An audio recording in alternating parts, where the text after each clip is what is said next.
एक दिन की छुट्टी के बाद बैंकों में लोगों की दिखी लंबी लाइन। नोट बदलवाने के लिए दिन भर परेशान होती रही भीड़। लोगों की परेशानी कम करने के लिए सरकार का बड़ा फैसला। बैंक से कैश बदलने वालों को पहचान के लिए उंगली पर लगाया जाएगा इंक मार्क। ठाणे में 2000 के नोट से रंग निकलने पर परेशान हुआ शख्स, लेकिन सरकारी दावा रंग निकलने वाले नोट ही असली। जिला सहकारी बैंकों की शाखाओं में नहीं बदले जाएंगे पुराने नोट। शिकायत मिलने के बाद आरबीआई ने लगाई पाबंदी। महाराष्ट्र के सांगली में जब्त किए गए 6 करोड़ रुपए पर अर्बन बैंक का दावा का प्रशासन को भेज दिए गए पूरे दस्तावेज।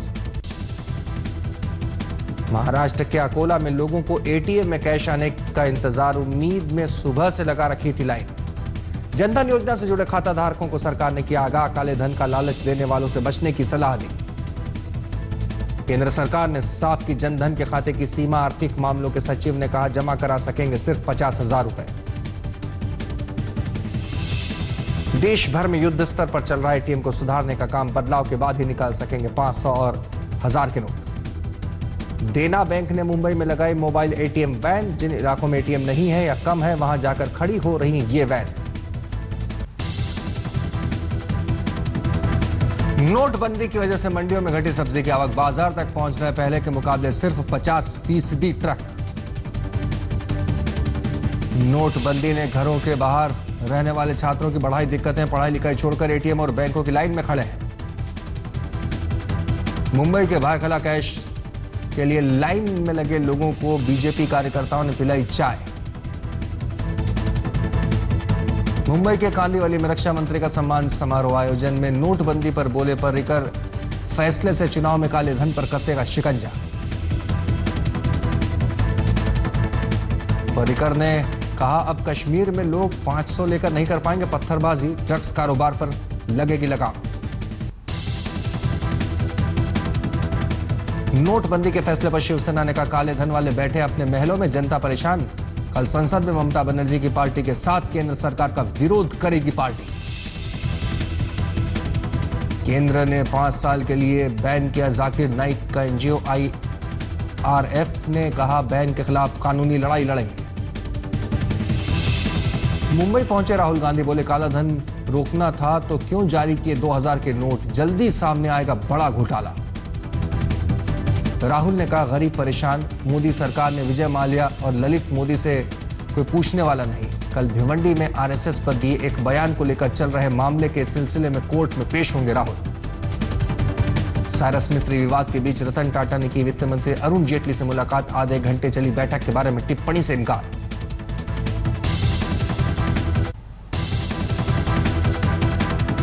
साइरस मिस्त्री ने पलटवार करते हुए रतन टाटा के निवेश पर खड़े किए सवाल का गलत तरीके से खर्च बढ़ाकर पहुंचाया कंपनी को नुकसान। 514 अंकों की भारी गिरावट के साथ 26,304 पर बंद हुआ सेंसेक्स। निफ्टी भी 187 पॉइंट लुढ़ककर 8,108 पर बंद। डॉलर के मुकाबले 20 हफ्ते के न्यूनतम स्तर पर बंद हुआ रुपया। $1 का भाव हुआ 67.58 रुपए। आंकड़ों के मुताबिक महंगाई से लोगों को मिली राहत। सितंबर के 4.31% के मुकाबले अक्टूबर में 4.21% हुई रिटेल महंगाई दर। महंगाई में कमी और बैंकों की नोटबंदी के बाद भरपूर नकदी मिलने से ब्याज दरों में कमी की उम्मीद। उद्योग संगठनों को आरबीआई से उधारी दरों में कटौती की आस। नमस्कार, मैं हूं भुवनेश सेंगर और आप देख रहे हैं मुंबई मेट्रो। केंद्र सरकार ने मुस्लिम धर्म प्रचारक जाकिर नाइक की संस्था इस्लामिक रिसर्च फाउंडेशन पर 5 साल के लिए बैन लगा दिया है। जाकिर की संस्था पर गैर कानूनी गतिविधियों में शामिल होने का आरोप है। इसके पहले जाकिर नाइक के एनजीओ पर विदेश से चंदा लेने पर रोक लगाई गई थी। इस बारे में और जानकारी दे रहे हैं हमारे संवाददाता मुस्तफा शेख। कई महीनों तक विवादों में घिरे होने के बाद डॉक्टर जाकिर नाइक के इस्लामिक रिसर्च फाउंडेशन को यूनियन कैबिनेट ने बैन कर दिया है। 5 साल का बैन लगाया गया है। अभी तक मुंबई पुलिस का ये कहना है कि उनको इस चीज़ की नोटिफिकेशन नहीं मिली है। नोटिफिकेशन मिलने के बाद इन ऑफिसेज को सील कर दिया जाएगा। साथ ही साथ स्कूल्स और बाकी के जो ऑफिसेज हैं आईआरएफ के, उसको भी शायद टेक ओवर किया जा सकता है और इस एनजीओ की सारी एक्टिविटीज़ को मॉनिटर किया जाएगा। कई महीनों से इस चीज़ का प्रोसेस चल रहा था, लेकिन आज आखिरकार यूनियन कैबिनेट ने ये डिसीजन लिया है। माना जा रहा है कि डॉक्टर जाकिर नाइक की जो स्पीचेस थी उस पर काफ़ी लोगों को आशंका थी कि उससे आतंकवाद और उग्रवाद फैलाया जाता है और इसीलिए इस एनजीओ पर फिलहाल बैन लगाया गया है। कैमरा पर्सन राजू रेवनकर के साथ मुस्तफा शेख, मुंबई आज तक। अब आइए सुनते हैं कि इस बैन को लेकर आईआरएफ ने क्या प्रतिक्रिया दी है। यूनियन कैबिनेट ने आज इस्लामिक रिसर्च फाउंडेशन पर 5 साल का बैन लगाया है यूएपीए सेक्शन के तहत। इस वक्त हम आईआरएफ के लॉयर मुबीन सोलकर के साथ हैं। सर, आपसे जानना चाहेंगे पहला रिएक्शन इस नोटिस के ऊपर। देखिए, हमारा तो ये कहना है कि जहाँ तक यूएपीए का सवाल है, provisions of UAPA do not apply to IRF, because अगर यूएपीए में किसी ऑर्गेनाइजेशन को बैन करना हो तो अंडर सेक्शन 3 जो ऑर्गेनाइजेशन है जिसके ऑब्जेक्ट जो है promoting section 153A of IPC हो, उसी ऑर्गेनाइजेशन को बैन किया जा सकता है एज एन अनलॉफुल ऑर्गेनाइजेशन। और जहाँ तक आईआरएफ का सवाल है, इसका ऑब्जेक्ट इस तरीके का कभी रहा ही नहीं है। It is always promoted peace, communal harmony, and therefore it does not have in its objects any such kind of activity which can be said to be promoting communal disharmony। तो ये जो इन्वोक किया जा रहा है UAPA section 3 के तहत जो बैन किया जा रहा है, ये बिल्कुल गलत है। It is not justified at all and it is a clear abuse of the draconian provisions of UAPA. अभी फिलहाल इस नोटिस को नज़र में रखते हुए क्या लीगल ऑप्शन बचते हैं इस्लामिक रिसर्च फाउंडेशन के पास? देखिए, ये नोटिफिकेशन जब इशू होता है, ये नोटिफिकेशन को जो है पहले आईआरएफ को सर्व किया जाना चाहिए, और जब ये नोटिफिकेशन सर्व होगा it will not take effect unless it is confirm by the tribunal, because section 4 के तहत जो है एक ट्राइब्यूनल होती है which is presided by sitting high court जज, और ये जो है नोटिफिकेशन अगर वो ट्राइब्यूनल कन्फर्म करते हैं तो उसके बाद ही उसका इफेक्ट होता है। लेकिन कुछ नोटिफिकेशन ऐसे भी होते हैं जो इमीडिएट इफेक्ट से भी इशू की जा सकते हैं if the government has special reasons in writing for it. और इस केस में जो है, क्योंकि हमको नोटिफिकेशन अभी मिला नहीं है, इसके लिए हमें ये नहीं पता है कि कोर्ट ने ये जो है सेंट्रल गवर्नमेंट ने नोटिफिकेशन विद इमीडिएट इफेक्ट निकाला है या it is to be after it is confirm by the tribunal. लेकिन कई महीनों से इल्ज़ाम लगाए गए हैं, कई महीनों से ये बात सामने आई है कि रेडिकलाइजेशन हो, हेट स्पीच हो, बांग्लादेश के टेरर में किसी तरीके का इंस्पिरेशन देना हो, इन सारी चीज़ों को पहले ही सामने रख दिया गया था। तो क्या आपको नहीं लगता है कि डॉक्टर जाकिर नायक को मुंबई में आना चाहिए था, एजेंसी के सामने सारी चीज़ों का जवाब देना चाहिए था, शायद जिससे चीज़ें क्लैरिफाई हो जाती और इतना जो आगे जो केस बढ़ा है वो नहीं बढ़ता? देखिए, जिस हिसाब से ये कार्रवाई चल रही थी आईआरएफ के खिलाफ में और डॉक्टर नायक के खिलाफ में, और जो ऐसे सबूत इकट्ठा करने की कोशिश की जा रही थी जो सबूत कानूनी दायरे में बनते ही नहीं है, और उससे साफ जाहिर होता है कि ये पहले से एक प्री डिसाइडेड था कि आईआरएफ को बैन करना ही है किसी भी तरीके से, और वो बैन को जस्टिफाई करने के लिए जो है किस तरीके का सबूत जो है ढूंढने की कोशिश की जा रही थी। नोटबंदी का असर मुंबई के बाजारों में नजर आने लगा है। खुले पैसों की कमी के चलते पहले से ही ग्राहक बाजार से दूरी बनाए हुए हैं, और जो पहुंचते भी हैं तो उन्हें या तो अपना 1000 या 500 का पुराना नोट तुड़वाना चाहते हैं वो, और जो नए नोट लेकर आते हैं दुकानदारों के पास उन्हें देने के लिए छुट्टा नहीं होता। यह है दक्षिण मुंबई का क्रॉफर्ड मार्केट, जहां आम दिनों में पैर रखने के लिए जगह नहीं होती।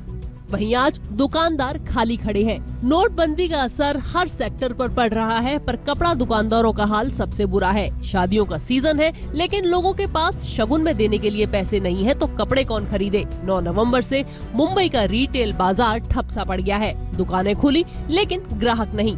लोग पैसों को या तो बैंक में जमा करवाना चाहते हैं या फिर बदलवाना, खर्च नहीं। लेकिन इतना घाटा सहने के बाद भी दुकानदार केंद्र सरकार के फैसले का विरोध नहीं कर रहे, मगर इतना जरूर चाहते हैं कि राज्य सरकार उनके नुकसान की कुछ भरपाई कर दे, चाहे तो टैक्स में राहत देकर या फिर बिजली पानी के बिल माफ करके। देखिए, सबसे पहला असर जो हुआ वो ऑब्वियसली बिजनेस में हुआ है, क्योंकि इमीडिएटली दूसरे दिन बिजनेस 90% कम था। जो जिसको ज़रूरत थी वो लोग ने अपने क्रेडिट कार्ड दिए, बाकी किसी के पास कैश था नहीं। 90% जो भी बिज़नेस हुआ है, 90% जो डाउन हुआ है, 10% जो हमारा बिज़नेस हुआ है सारा क्रेडिट कार्ड में हुआ है पहले दिन। उसके बाद बिज़नेस कम होता गया, 60% 80% कम हुआ। उसके बाद आज की तारीख में बिज़नेस 50% डाउन है। नोटबंदी के बाद पैदा हुई इस मंदी का काफी असर मोबाइल की बिक्री पर पड़ा है। डीलरों की माने तो पिछले 6 दिनों में मोबाइल की बिक्री में करीब 80% की गिरावट आई है। जो खरीदारी हो रही है वो सिर्फ डेबिट या क्रेडिट कार्ड से। जैसे 86% करेंसीज यही थी, as I from the information what I got, तो इसके कारण ये असर हुआ है। और just because of this luxurious product, it's been a luxurious product, लोगों के पास फोन्स तो है, तो लग्जरी प्रोडक्ट होने के कारण वो अपग्रेड नहीं कर रहे। कुल कुल मिलाकर व्यापारी प्रधानमंत्री के फैसले का समर्थन करते हैं, लेकिन अपने लिए सरकार से कुछ राहत की उम्मीद भी करते हैं। मुंबई से वीरेंद्र सिंह घुनावत के साथ आज तक ब्यूरो।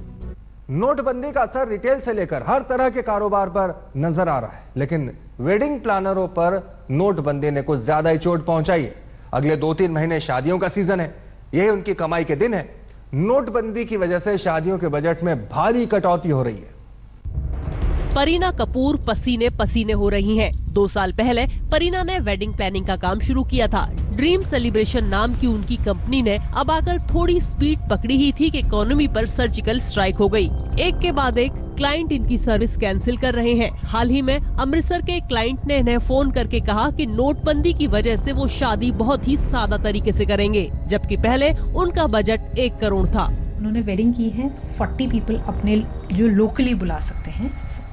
अभी आप पंजाबी अमृतसर वेडिंग आप सोच सकते हो कितनी लैविश वेडिंग हो सकती है। 40 पीपल उन्होंने अपने बुलाए, 40 पीपल गर्ल की साइड से, ब्राइड की साइड से, और उन्होंने बैठ के शादी कर ली। तो काफ़ी फ़र्क पड़ा है। परीना के पास इस समय सिर्फ एक शादी बची है जो जनवरी में है, लेकिन क्लाइंट कह रहा है कि अब वो बजट का सिर्फ चौथाई ही खर्च कर सकता है। परीना इसी शादी के जोड़ घटाव में लगी रहती है कि कहीं ये काम भी उनके हाथ से नहीं चला जाए। रिजवान खान ने भी कुछ ही दिन हुए वेडिंग प्लानर का काम शुरू किया है। आज एक क्लाइंट ने इन्हें घर बुलाकर कहा कि वो अपनी शादी की प्लानिंग खुद ही करेंगे। रिजवान को देने के लिए उनके पास पैसे नहीं है, पर फिर भी रिजवान नोटबंदी से नाराज नहीं है। इन्होंने जो कदम उठाया अच्छा उठाया, लेकिन मेरे पास वेडिंग का काम आया था, लोगों ने इंक्वायरी की थी, वो मुझे अभी तक कोई कॉल नहीं आया दोबारा। परीना और रिजवान जैसे लोग इस तकलीफ को उठाने के लिए तैयार हैं, क्योंकि इनके काम में बड़े पैमाने पर कैश का इस्तेमाल होता है। ब्लैक मनी निकल जाए तो इन्हें लगता है कि आगे चलकर फायदा इन्हीं को मिलेगा। ये हर कोई अपना वाइट में ट्रांजैक्शन करेगा। बिजनेस वुमेन्स के लिए, बिजनेसमैन के लिए बहुत ही अच्छी चीज़ होगी कि उन लोग वो ब्लैक मार्केट के अंदर से निकलेंगे कि हाँ भाई इंडिया है, सब चलता है। इंडिया में अभी ये सब नहीं चलेगा। लोगों के मन में आस है कि जैसे सर्जरी के बाद शरीर कुछ दिनों के लिए दर्द जरूर सहता है, लेकिन अंत में रोग से मुक्ति मिल जाती है। इसी तरह प्रधानमंत्री अर्थव्यवस्था की जो सर्जरी कर रहे हैं, उससे काले धन के डिजीज से उनको जरूर छूट मिलेगी। कैमरा पर्सन राजू रेवणकर के साथ स्वप्निल सारस्वत, मुंबई। एटीएम में 2000 और 500 के नए नोट पहुंचने में क्यों वक्त लग रहा है और ये काम कब तक हो जाएगा, ये जानने के लिए देखिए हमारे संवाददाता वीरेंद्र सिंह घुनावत की ये रिपोर्ट। वित्त मंत्री से लेकर बैंकर सभी एक ही बात कह रहे हैं कि एटीएम से मशीन बहुत धीमी रफ्तार से इसलिए निकल रहे हैं कि कई एटीएम्स अब तक रिकैलिब्रेट नहीं हुए हैं और रिकैलिब्रेशन में टाइम लग रहा है। अब सवाल यह है कि आम आदमी सोचता है कि रिकैलिब्रेशन होता क्या है, गांव वालों को तो पता नहीं, शहर में लोग जो एटीएम मशीन में जहां जाते हैं उनको ऐसे लगता है कि भाई कार्ड डालें पैसा निकल आता है, लेकिन इस मशीन के अंदर होता क्या है और कैसे पैसे निकलते हैं। एटीएम मशीन्स हैं। इस वक्त हम एक ऐसे ही डेमो लैब में खड़े हैं। ये एनसीआर कॉर्पोरेशन का डेमो लैब है जो पूरे देश भर में तकरीबन 2-2.25 लाख के आसपास जो एटीएम मशीन है उसमें से 1 lakh ATM machine NCR corporation India का है, यानी 47% मार्केट शेयर एनसीआर का है। अब इस वक्त हमारे साथ नवरोज दस्तूर है। सिंपल सा सवाल करना चाहेंगे, प्रधानमंत्री ने कहा है कि 50 दिन तक तकलीफ से है, उसके बाद जिंदगी आसान है, तो आपको लगता है कि 1.5 महीने काफी है या फिर रिकैलिब्रेशन में और भी समय लग सकता है? सर, आई थिंक 1.5 महीना काफ़ी है for us to get this thing working and operational, तो 1.5 महीना इनफ है। 1 लाख पॉइंट्स आपके चैलेंजेस कहाँ है? क्या टेक्निकली है, रिकैलिब्रेशन में है, लोगों तक वहाँ तक पहुँचाने में है, कहाँ चैलेंज आ रहा है सर? मेजर चैलेंज जो हमें आ रही है वो लॉजिस्टिक्स की चैलेंज है। वो फील्ड विजिट करनी होती है, हर एक एटीएम के ऊपर जाके ये काम करना पड़ेगा। सो जो 2 लाख ऊपर एटीएम है उस हर एक एटीएम पे इंजीनियर को जाके उसको रिकैलिब्रेट करना पड़ेगा। फिर उसके बाद और एक इश्यू है वो जो कैश इन ट्रांजिट वाला जो इश्यू है, जो लोग कैश लोड करते हैं उसमें उनका इंफ्रास्ट्रक्चर और लॉजिस्टिक्स भी तैयार होना चाहिए ये सारी एक्सरसाइज करने के लिए।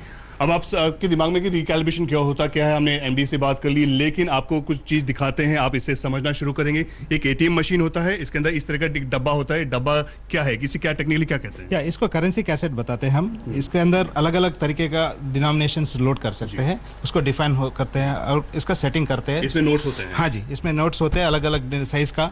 अगर नया नोट छोटा है उसको एडजस्ट करना पड़ता है। जो पुराना नोट था 500 और 1000 का नोट था, उसका साइज बड़ा था। हाँ जी, या पुराना नोट बड़ा था इसलिए कैसेट फुल हो जाते, अभी नया छोटा है उसको एडजस्ट करके स्क्रूस निकाल के एडजस्ट करके दोबारा डालना पड़ेगा। ऐसा लिड में भी चेंजेस करने पड़ते हैं, वो सब डाल करके मशीन के अंदर डाल के सॉफ्टवेयर में बताना है नया डायमेंशंस, उसके बाद मशीन डिस्पेंस शुरू होता है। और थोड़ा बहुत सॉफ्टवेयर अपग्रेडिंग आप लोग कर लेते हैं? अपग्रेड नहीं है, पैरामीटर्स डालना है, साइजेस उतना ही है। तो बेसिकली रिकैलिब्रेशन इसे ही कहते हैं। Maximum work on the cassette ही होती है। चैलेंज ये उनके लिए होता है कि रिकैलिब्रेशन बहुत ही टेस्टिंग करना पड़ता है, कहीं गलती से एक नोट ज्यादा नहीं आ जाए, एक नोट कम नहीं हो जाए। यदि अगर हो जाए तो कंपनी को जिम्मेदार ठहरा जाता है। एक आखिरी सवाल, यदि इस पूरे सीक्रेट प्लान में अगर एनसीआर कॉर्पोरेशन और तमाम बैंक्स को अगर कहीं ना कहीं थोड़ा बता दिया जाता, थोड़ा हिंट दे दिया था, तो क्या ये परेशानी थोड़ी कम होती? शायद आप लोग पहले से ही मेंटली प्रिपेयर होते। नवंबर 2 का भी एक एग्जांपल आ गया कि नवंबर 2 को एक बता दिया था, इंडिकेशन दे दिया गया था कि भाई आप लोग तैयारी शुरू कर दें। ये तो टॉप सीक्रेट प्रोजेक्ट थी गवर्नमेंट की, और ये वो लोग बताते नहीं किसी को भी, क्योंकि अगर जो बताते तो पूरी पर्पस डिफीट हो जाती है इस प्रोजेक्ट की। तो वो हिसाब से I think this secrecy was required. ATM machine से पैसे क्यों निकल नहीं पा रहे या क्यों इतनी देरी लग रही है? क्योंकि काफी एटीएम अब तक रिकैलिबर नहीं हुए, यानी इस तरह का एडजस्टमेंट अब तक नहीं हुआ है। कैमरा पर्सन साई प्रसाद पटेल के साथ वीरेंद्र सिंह गुनावत, मुंबई आज तक। और मुंबई मेट्रो में इतना ही, दीजिए इजाजत। तमाम खबरों के लिए आप बने रहिए हमारे साथ और देखते रहिए आज तक।